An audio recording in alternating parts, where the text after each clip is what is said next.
Did you know that over 90 of deep-sea organisms are bioluminescent? This isn't merely a captivating spectacle, it's a primary survival mechanism in the vast aphotic zone where sunlight never penetrates. In this realm of perpetual darkness, generating light is crucial for a multitude of functions. From hunting prey to evading predators, bioluminescence is life itself. Consider the unique strategies some organisms employ: bioluminescent lures like the anglerfish, drawing unsuspecting prey directly to them. Others use light as a diversion.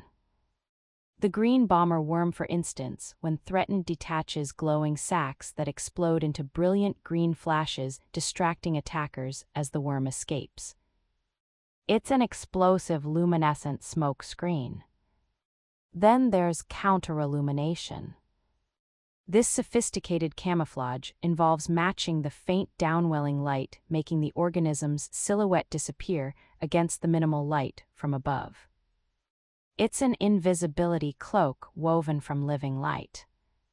Even the enigmatic vampire squid, contrary to its name, doesn't squirt ink. Instead, it ejects a sticky cloud of bioluminescent mucus, disorienting predators. Beyond survival, these living lights offer profound scientific insights. The biochemical reactions, particularly the luciferase enzyme systems, are pivotal in medical diagnostics and research. They act as powerful biosensors, allowing scientists to visualize cellular processes, track disease progression, and develop new therapeutic approaches.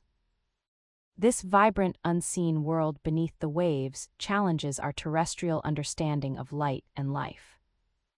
A reminder that even in the deepest dark, nature finds the most luminous ways to thrive. If you want to support the channel, you don't have to cough. Ihasambalaha.